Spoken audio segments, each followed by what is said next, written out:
Welcome to the Nausea River podcast. I'm Theo Morgan, and this is still a metal podcast, right? Arguably, it was never a metal podcast. One of my earliest and still somehow best interviews was with Rob from 1476. Yes, I compared his band to Bathory, but it doesn't make them metal. I'm a metalhead at my core, and we'll get back to the metal interviews eventually, but let's be clear, I entertain any musician that gives me a good pitch. This is Bratlash. I always start with an introduction, so who are you? My name is Jett. My artist name is Jett Hexx. I'm an audio engineer, music producer, and DIY artist based in Boston. Nice, and you're with the band Bratlash. I am, yeah, I'm the front person for Bratlash, and we've been writing together, or we've been, sorry, playing music together since last winter, like the Okay, beginning of the year, so last January. so beginning of 2025. Yeah. Okay. Meet Jett Hexx, the main person behind the emerging queer punk act Bratlash. They came to me thanks to the recommendation from Cliff Kezzo from Lesotho. Hell yeah, brother. I got a good little punk EP out of the deal. The Bratlash self-titled reminded me of Echo Astral, but without the heaps of external Echo Astral drama. Big shame about that band. Sometimes punk can be very one note for me musically, but contain incredibly fascinating people. Bratlash has a lot more to chew on in terms of music, and thankfully, Jett is still very fascinating. We get into the ups and very distressing downs of the life of a queer creative in Boston. My rules for trans guests extend to non binary ones too. Respect pronouns as Jett uses they, them, and how people see themselves, even if you don't quite understand it. And as long as you do, enjoy this episode. That's a good place to start because I always ask for origin stories as well. So, how did Bratlash come into being? So Bratlash was actually just a jam band in the That's, beginning. I need to Um, know more. it was very much like I was like, I want to do this, and I didn't want the pressure of, you know, recording, etc., all those things. So it was really just a passion project. And the band has been through several iterations to get where it is now. So in the very beginning to now, the only person who's still the same is me. Okay. Um, and that was just, when goals change, I think the iteration, like the people in the project, depending on what they want from it, they might not want to be part of that. And that's totally fine. Like, no hard feelings whatsoever. Because So, if we're just a jam band and then I'm like, we're recording, like, that's totally different. So so did you sound anything like the iteration of Bratlash that, got onto the EP that you released recently? I think in the beginning, we were a little more indie. The very first song that we wrote will be coming out in the fall, Your Lies. So it's a little more like bouncy, more, there's some like soul influence in that song and a little more funk influence than the stuff that's out now. So the band has just gotten heavier through time naturally. Nice. Do you were you a musician before Bratlash? Were you involved in any projects? 100%. So I've been a Okay. musician professionally since my teens. I'm in midlife. I'm 42, so a long time. Um, and my background is in classical music. So I'm a trained opera singer and I used to perform musical theater with my local theater like that I grew up in. Um, and I did that all throughout like high school and my first round of college. And then I took, I would say, like 8 years off. I was just tired of the gender roles of classical music, the like prima donnas, I guess just the expectations around opera specifically weren't really working for me anymore. Um, and then I started playing folk music. It was like dark folk music, kind of like desert rock, Chris Isaac type stuff back home in Portland, Oregon. But I've always loved rock and like heavy music. I think I just was kind of in my own way, if that makes sense, of like my brain was like, you can't do that. But I would like sing it all the time, alone or like just for fun. And so it's funny how that kind of all became full circle, I guess. But yeah, I was in a project called Femme en Noir, like singer-songwriter, desert rock project based back out west, toured all up and down the West Coast with that project. And that's also how I got into audio engineering whenever I lived there, just naturally as a booker and like, having to figure out how to engineer people on the fly. And that led me to Boston to pursuing that more seriously. So, As an audio engineer, is there any work that you think people might recognize you for? um, everything right now that is it's like all stuff that's in the works. The only Okay. thing that's released, um, is Bratlash things, and then there's also a couple of side, like things I've done for an artist named Isa, like with an exclamation point. It's kind of like Latin R&B stuff. And then I've also worked with my friend Jack Monteleone, who is based in this area, and he does kind of like glam rock stuff. Cool. So you have a pretty eclectic musical background. What are your biggest influences as a musician? I think I have to say Nancy Wilson is a big influence on me, from Heart. I think I just love like the power of her voice and the unapologetic taking up space. Also, 90s rock icons like Courtney Love, Bikini Kill. Sorry to mention them one after another because I know they don't like each other. Um, but I think like Riot Grrrl music as a teen helped me see these like loud femme people that were a physical like representation of how I felt inside because I was never like someone who, I don't know, assimilated into like stereotypical femme roles in the sense of like the accommodating men thing and just like, being nice and sweet and like, I don't know, I've always been kind of bold, I guess, and like spoken out when things didn't feel good. And those people, especially like Courtney Love, like really helped me be like Courtney Love's a badass. So I know people hated her and she's a love or hate person, but like I just really admire her for being true to herself, I guess, no matter what. So I think those are the main ones. And then I think for like um as far as like composition and songwriting, Leonard Cohen is a big influence. John Prine is a huge influence for songwriting.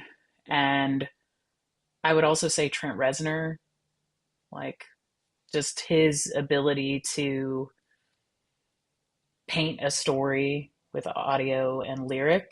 I really admire his writing style, how visceral, how raw. So anyone who's unapologetic, I guess. Yeah. So with all that said, how do you describe Bratlash to someone who doesn't know your band? We have like a tagline of music to disappoint your dad with. And I say that because it's a great way, I think, to encompass what the project is as a whole, as far as like our ethos against patriarchy, as well as the like, just being yourself, disappointing like your parents, disappointing patriarchy, disappointing the administration, current administration, and like oppressive systems. And I also think that if I was describing our sound, I would say that we take influence from bands like Bikini Kill and Electric Wizard, as well as the protopunk band Death. Hmm. Yeah, I can almost, if I listen close, I can almost hear some Doom riffs. Yeah, it is. It's in there. It's hard to translate that, I feel like, on the recording, like with the low end. But Yeah. live, you do really feel that like lower gut punch that Doom gives you. And I think like, one of my first records I ever bought was Black Sabbath when I was like 12. So I hear that in our music, 100%. Yeah, I think like what's fascinating about Black Sabbath is like everyone cites them as an influence on this show, and we're talking about some very disparate bands. Hmm. No, for sure. I mean, I know that they aren't technically a doom band, but like, Oh, I consider Black Sabbath a Doom band. I don't even hesitate. but I can see, like, I mean, when I say Electric Wizard, I'm like, that just sounds like a heavier version of Black Sabbath to me. Not to say they're copying them, but like, I can I think that definitely hear the influence. I think they definitely copied some Sabbath riffs. Well, they Um, were good riffs, yeah, so it's like I think it's more like sampling at that point. for sure. Like you're doing it out of love, and you know that people are going to recognize it and be like, "Wait a minute." Hmm.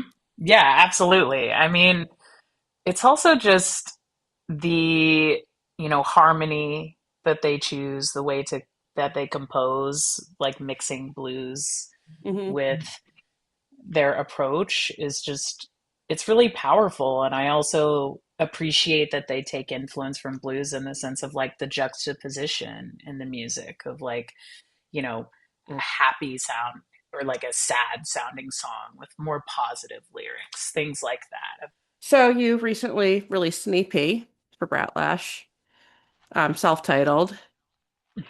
Um, I want to know about the recording of it, and also I noticed that you and Nadia did like a lot of the like mixing and production and stuff. And I find actually like I've interviewed a lot of bands in this show, and that's oddly rare that people do their own mixing.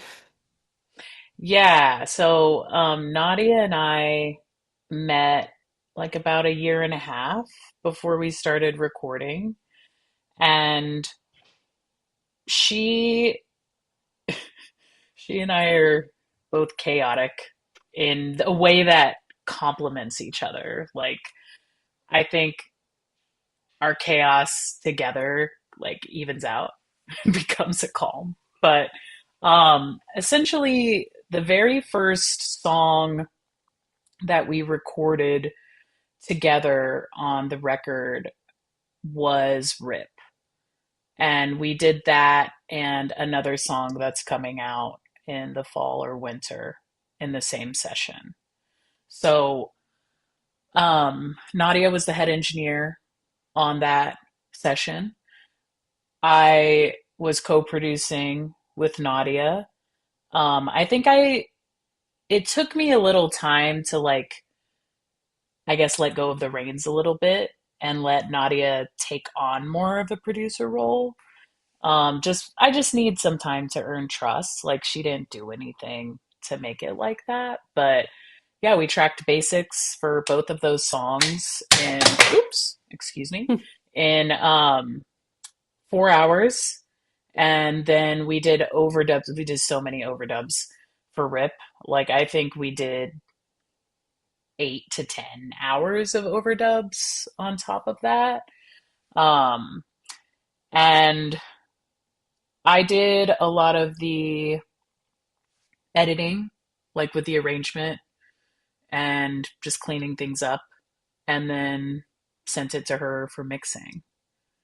So that that happened fall of last year, and then for Worth It, That was recorded with John Paterno. He was the head recording engineer for that. Nadia wasn't on that session actually, but she did mix that song, and she also mixed Rip. I might have already said that. Sorry.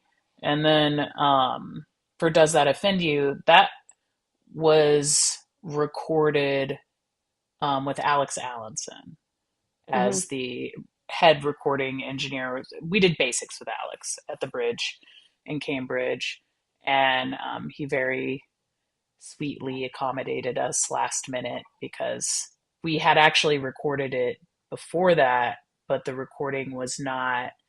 Um, and to be clear, Nadia did not engineer that recording, but the recording just wasn't what we needed or wanted, if that makes sense. So yeah, we did basics and some overdubs with Alex, and then Nadia and I did the overdubs for Worth It, which was just one overdub. Otherwise, everything on that track was in the basic session. That's a more minimalist record. And then for Does That Offend You, we did a lot of vocal and guitar overdubs for that song. Cool. And I have just just a silly question about two other Mhm. personnel on the album. You had the artwork done by the wonderful Liz Walshak. She's been on this podcast. See her plenty. Saw her in Glacier a few days ago. I know, I'm like, I wore this on purpose Yeah, to rep. it yeah, but also I you have Asher Thomas credited for photography, and he was my first ever podcast guest. Oh, that's awesome. That's Yeah, I rad. don't know. I Yeah, don't know if you were. I don't even know if he remembers me. This is like almost 2 years ago at this point. I'm sure he does. Yeah, I don't Yeah. think he's like that. But yeah, So I was Liz and wondering. I, Yeah, I sorry, go was ahead. wondering how you met both of them. So Liz and I's friendship developed out of a professional relationship. So Hmm. I cut hair in the Boston area, and she was my client. Oh. And then or she still is my client actually.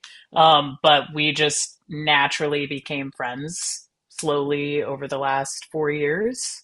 Um, and I don't know, Liz is cool. Like she's a baddie.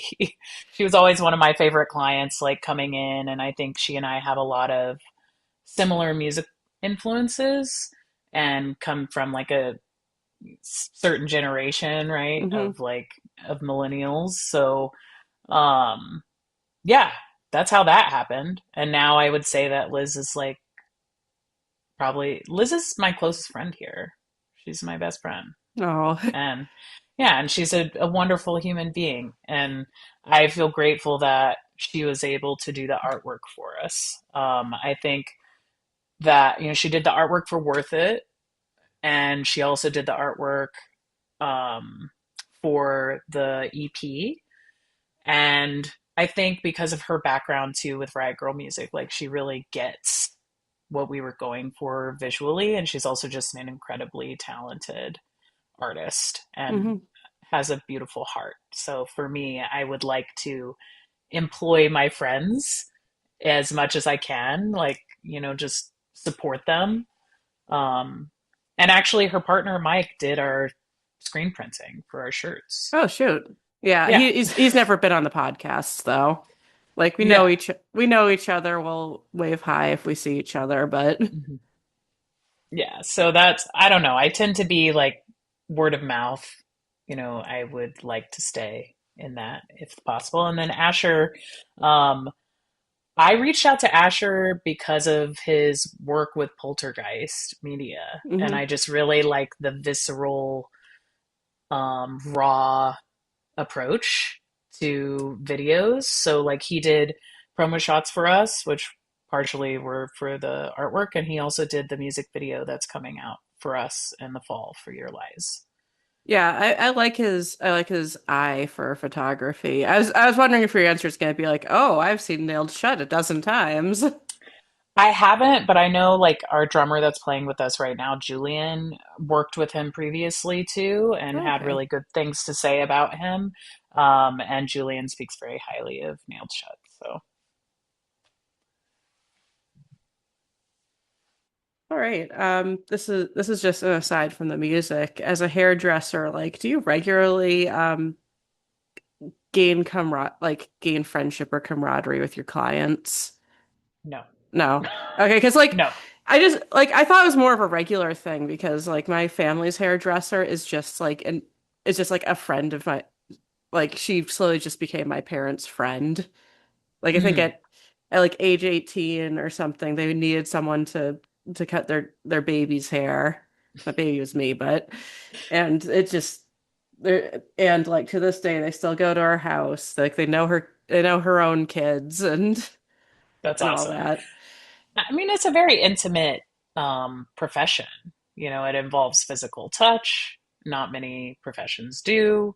So there's a certain level of trust and intimacy with that. And also, that's an amazing thing about being a hairstylist is being able to see people's lives, like how they change through their life. Hmm.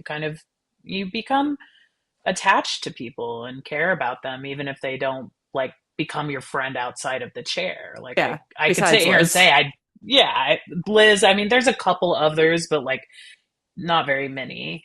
But if it happens organically, like I'm not opposed to it. Hmm. And what would you say is more queer friendly, hairdressing or music? Hmm, that's a tough one, honestly. Like, I mean, I feel like hair, honestly. Like, Okay. yeah, I it kind of saddens me to say that, but I think I'm also thinking about this like from the audio engineer and music producer perspective in the sense Yeah. of like I Nadia and I are anomalies. You know, we're less than 11% and then like less than 2% I think is non-binary and trans people. So it's just with hair, it is also an issue as far as like commercial beauty standards, I would say, are not necessarily queer friendly. Hmm. It kind of depends on the trend. Like right now, they're more queer friendly because mullets and shags are in, and like queer people will take the ugliest haircut and rock it because we're awesome, you know, and like we're like, oh, that thing you think is ugly, we're gonna make it hot and cool. Um, and I feel like that those spaces, though, I would say I have cultivated safety in those places, in those professions for myself. But overwhelmingly, I think hair might be more. Yeah. I don't know. So despite trans and non-binary audio engineers being an anomaly, are there any that you know of that you want to shout out? But I want to shout out. Oh my gosh, I'm like, I'm literally forgetting the name of the person that I'm thinking of who is like the pioneer, is a trans woman who is the pioneer for like synth Oh, Wendy music. And Carlos. Wendy Carlos. I Thank will you. say Like, that like I think I think she resides in Rhode Island right now, so I do wonder like could I get an interview with Wendy Carlos that would be before sick. she passes? That would be I mean because amazing. she's old. Yeah. But I think like off the top of my head, that's the first one that comes to mind just because of how profound her Hmm. influence has been on music. And I Yeah. just love the boundary pushing too. Because Again. I can think of a lot of trans people, especially trans women and like, you know, electronic music, noise. Hmm. And like they are perhaps also audio engineers, but like people think about them for their musical output. Exactly. Yeah, I do see this, the visibility, I guess, increasing. Hmm. But I think that also has to do with like the circles that I'm in. Like I affiliated myself with We Are Moving the Needle for over Hmm. a year, and they're an organization that uplifts trans, non-binary, and female engineers and music producers. So I think like my circle might be more full of that Yeah. than I'm in general. really glad that organization exists then, because I don't think about the audio engineer role that much. And if you said name an audio engineer, I'd kind of panic. Yeah, no, for sure. I mean, even for myself, like think the audio engineers that I gravitate towards, like if you ask me to name a couple that influence me off the top of my head, they're all men. Hmm. They're all cis men. So it doesn't mean they don't exist. It's just there's more visibility. So I know you've touched upon the ethos of Bratlash being like, very anti-patriarchy. One, do you embrace the feminist label or do you shy away from it in a genderqueer kind of way? 100% embrace the feminist Okay. label. Yeah, I identify as I'm agender, so like for me, I don't identify with like gender really at all for myself, but I do like identify as like femme. Like it depends. Hmm. Also, I feel like when I am more femme, I feel more masculine inside. I don't know. But I feel like yeah, I am not afraid to identify with that. I have a feminist tattoo on my leg, you know, Okay. whatever. Um, what else is important to Bratlash and perhaps maybe even your own personal beliefs? I think the most important thing for me with Bratlash is not only to cultivate like safe spaces for queer and BIPOC folks to come enjoy heavy music, but it's also a love letter to little me. It is like a way that I am working through things in my life that I've experienced and healing them in the sense of like the version of being a woman that was pushed on me versus like who I am, if that makes sense. Hmm. I think that it is a way to like lovingly uplift those parts of me and share and and get healing from that like on a transmutation level. For me when I'm writing, I get that, but once I'm done with the song, I don't feel like it's mine anymore. It's almost like a molting that I'm like done with that process, and then it's out there, and if someone gets what they need from it, that's great. So a very strong stance that Bratlash took was not releasing any music on Spotify. One, how has it affected your uh, either like listening metrics or audience? And two, I want your opinion on bands that take the necessary evil approach, and even if they hate Spotify, they still release their music on there. Yeah, I think I'm sure that we have like in the sense of not had like as many passive listeners as we may have had we released on Spotify. I will also be clear that like us not releasing on Spotify was my decision. Hmm. Like I brought it to the band as a decision.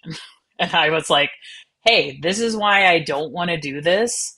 If you have questions or concerns about it, like let's talk about it." Okay. And Nadia chatted with me about her concerns of like, I feel like art should be for everyone, and I feel like we're like maybe making access harder because we're not releasing here. And I totally respect that, and I understand like that school of thought. And I also just like, for better or worse, am so staunch about my moral ethics in certain ways of like the ice ads. Like I can't do it. I do understand that some of the other platforms we're on are also problematic. So like I'm not going to sit here and say that Apple Music is perfect or YouTube with their AI integration is perfect. Um, but yeah, I think we listening metrics, it's hard to tell how we've been impacted by that because I haven't released music on platforms prior to this. So Okay. I don't really know what that looks like. I do think also because we are a newer band, like we're still building that fan base. People are still getting to know who we are, and that's just going to take time. However, I would also say that I think slow growth is sustainable growth. Hmm. And I don't need us to blow, first of all, I don't need us to blow up, period. Like the success doesn't come from us blowing up, if that makes sense.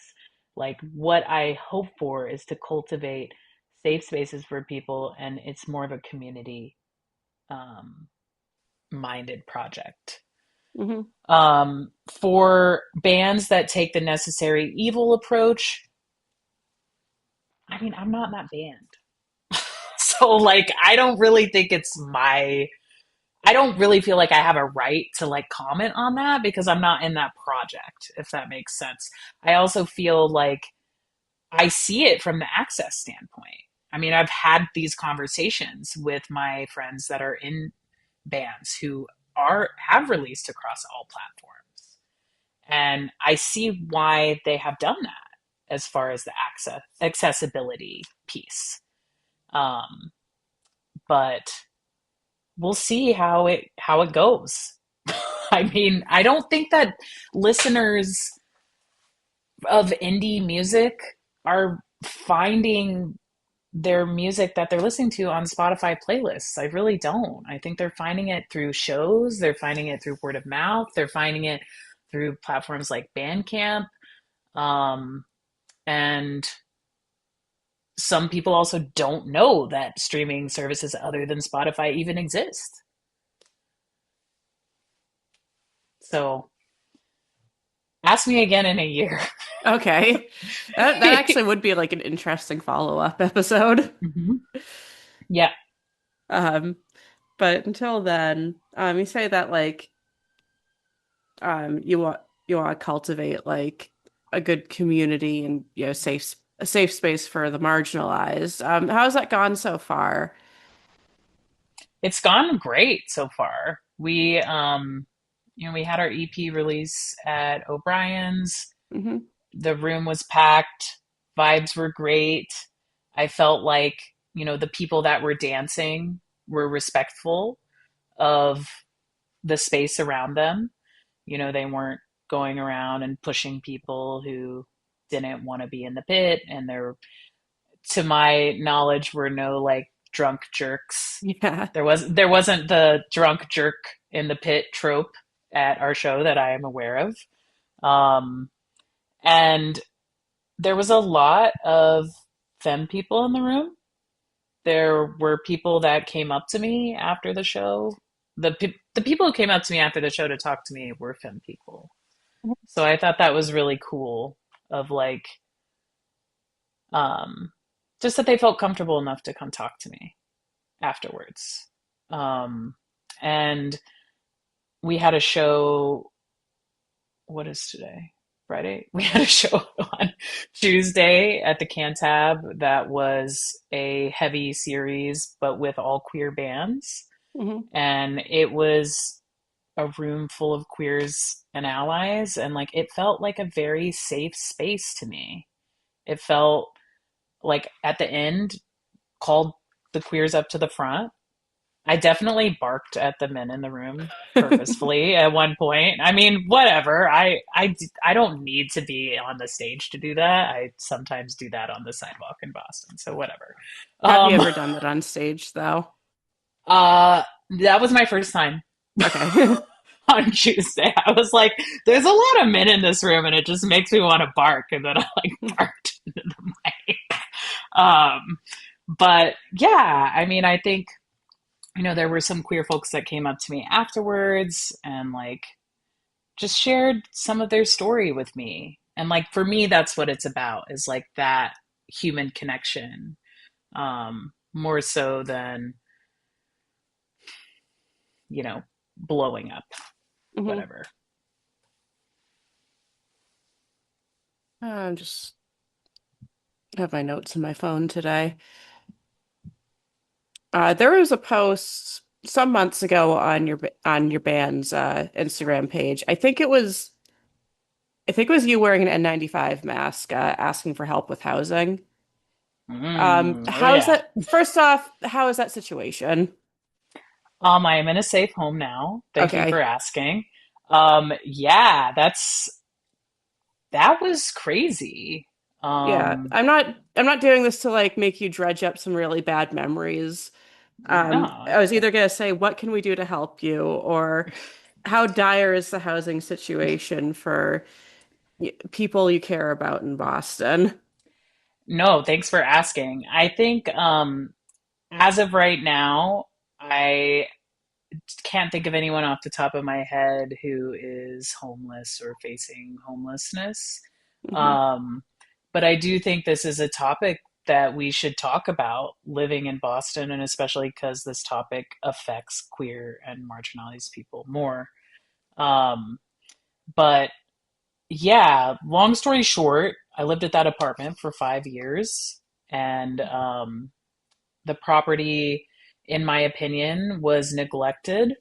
I was going without proper heat for several years, trying to collaborate with the owners, and kept getting the runaround, kept getting the landlord special, and then finally got the city and the health department involved, and they still dropped the ball. So I had to relocate due to a medically necessary relocation. And actually, I recorded quite a bit of what was on the EP with pneumonia that I God. got from that apartment.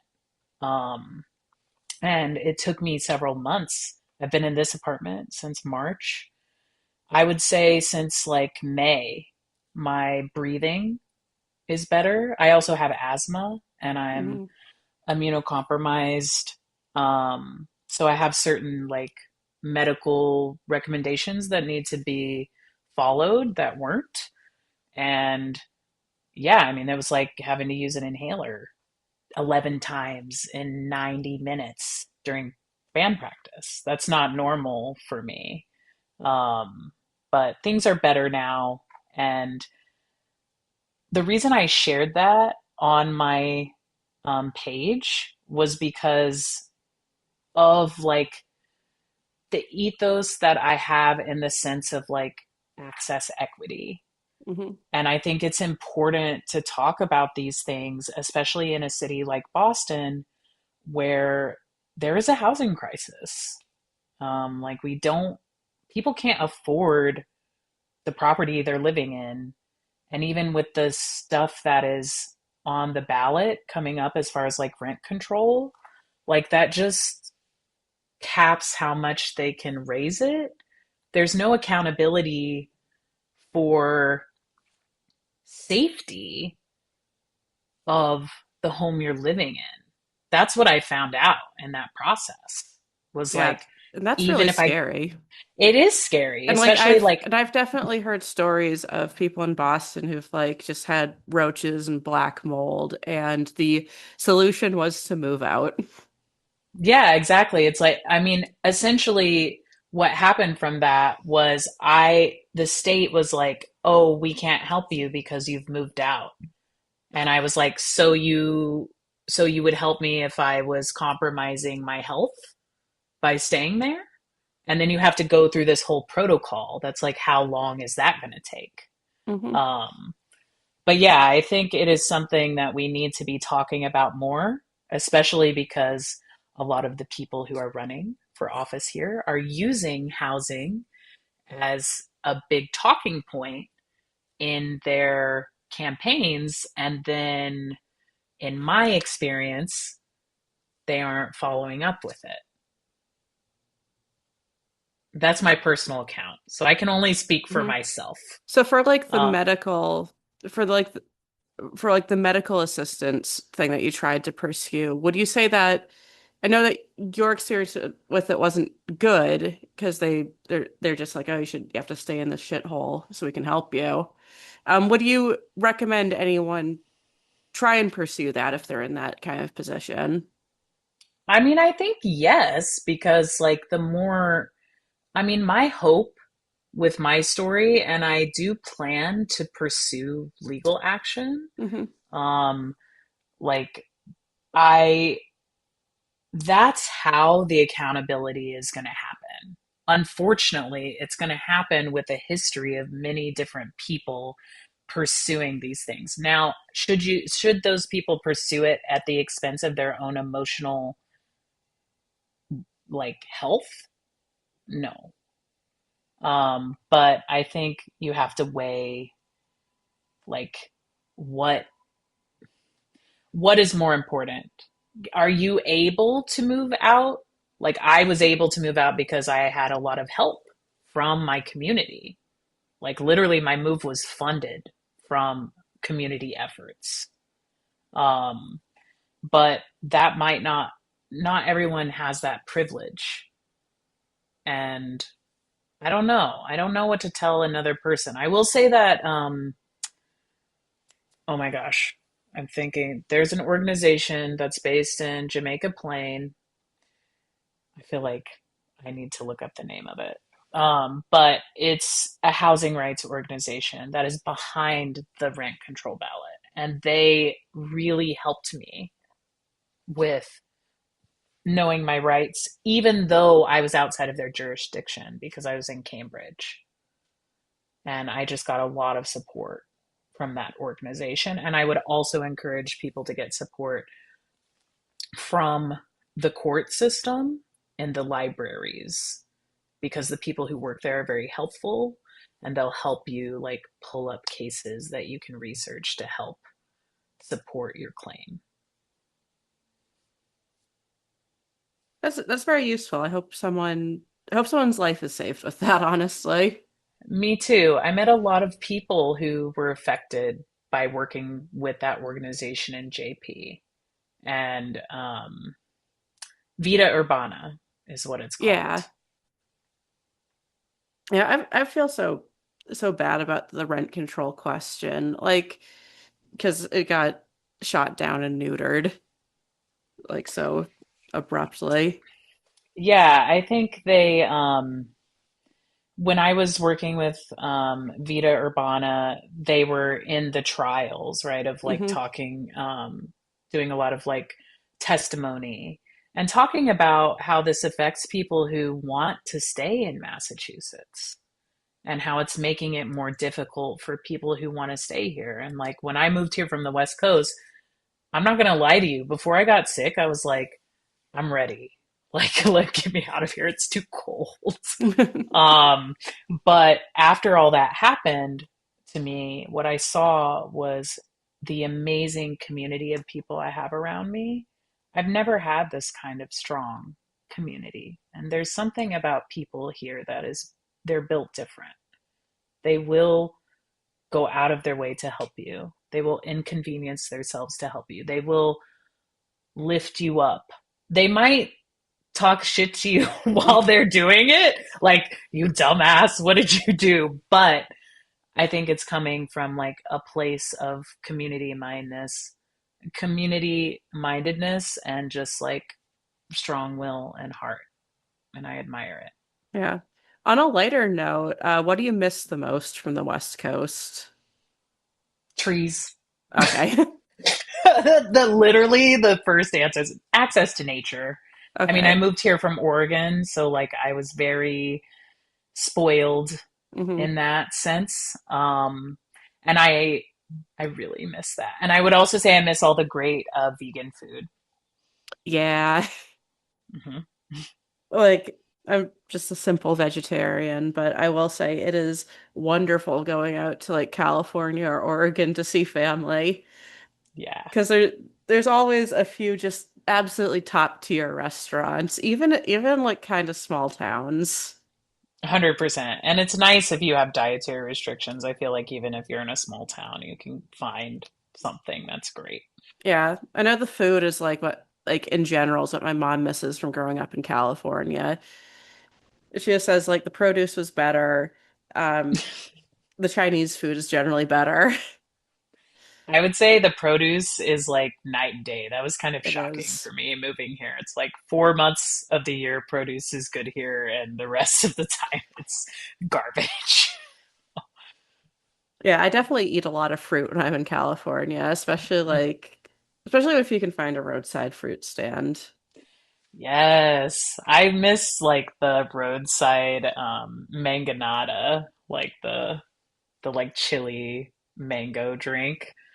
Ugh, Yeah, I will say that like my fruit tastes are very bland. I just want the fruit. I respect people's choices, but even as a chili head, like I just want my mango. yes, no, fair enough. 100%.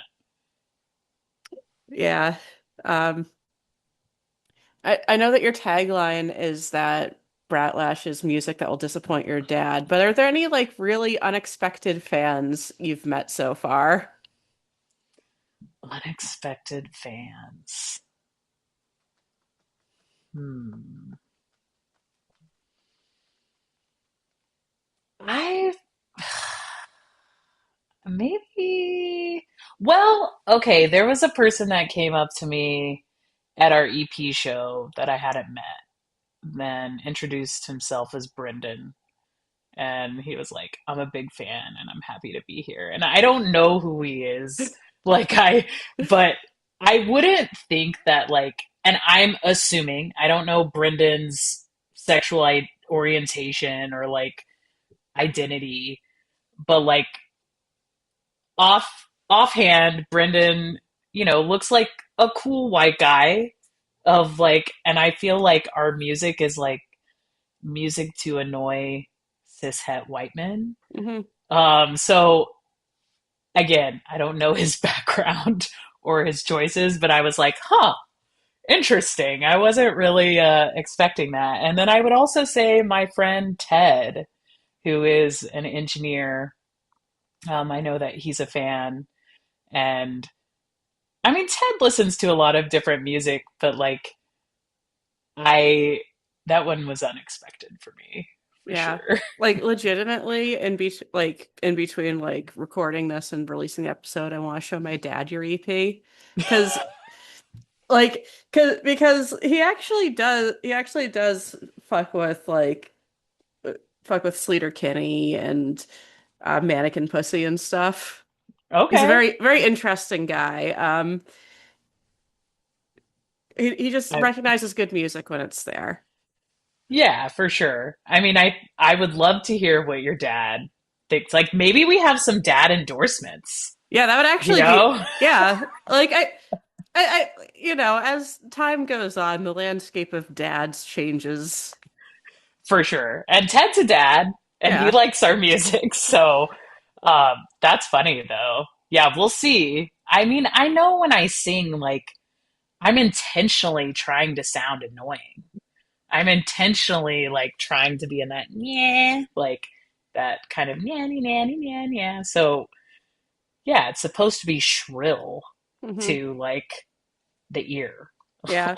But then again, Riot Girl had its day in the sun as the it genre It for did. like a couple of years there. Yeah, I remember that. And I think that was so prevalent in Oregon too. Like, I mean, that's where that music came Hmm. from. So being like in close proximity to Olympia and Portland, there's a lot of like trickle down influence. And like not just the music there, but I think it also in the approach to heavy music in the Pacific Northwest, even if it's not, if it's like a dude band, I still see that intensity, I guess. Oh yeah. Once again, thanks to Jet for reaching out and coming on the show. If you're a Spotify user, this is a great time to see what that Bandcamp shit is all about. Or at least make the switch to Apple or Tidal. Even punks deserve a little lossless audio and Dolby Atmos, you know? For the record, I did Bandcamp. Be more like Jet. Follow their example and call out terrible landlords, cut your own hair, and check in on your friends. I'll be calling out black mold as I see it. Anyways, I'm Theo Morgan, and have a good night. Well, thank you for coming on. This was great. Yeah, thank you so much for having me. I appreciate your time and I'm excited to share more lovingly annoying music soon. Please, I really liked the EP. Sometimes with punk, like there's only so many chords you can play. 100%. Um, this sounded pretty fresh. It makes sense knowing that you have a much more varied background. Maybe I wouldn't have guessed opera singer, but Yeah. say that No, you I say that don't. you were in folk is say you did folk music is one very gay, and Yeah. two I can see the through line. Yeah, for sure. I think also like the tonal background with opera definitely influences the harmonic choices happening in the music. Yeah, I didn't So, think of it. I didn't think of it like that. yeah, I think 100%. you do see opera singers come up in very unexpected places. Um, For, sh- for sure. It's also like, I mean, and this is my opinion, I think like black metal and death metal and opera, they're like right here. Like, to me, classical music and metal mhm. are very close to each other. Oh, It's one is faster or slower with distortion, like more sub bass, but there's a lot of crossover here. Yeah, I remember hearing that like a lot in 2008, but it was by meatheads trying to say like, yeah, we're close to classical, unlike rap. It's just like, bro, grow up. Yeah, no, for sure. We could call them Gra. Yeah. Gra. Okay, Gra. But thank you so much. I had a lot of fun chatting with you, and I'm excited to hear what your dad thinks. Yes, I'll splice that into a voiceover. Yes. If we get dad endorsements, then we might have to rethink that tagline.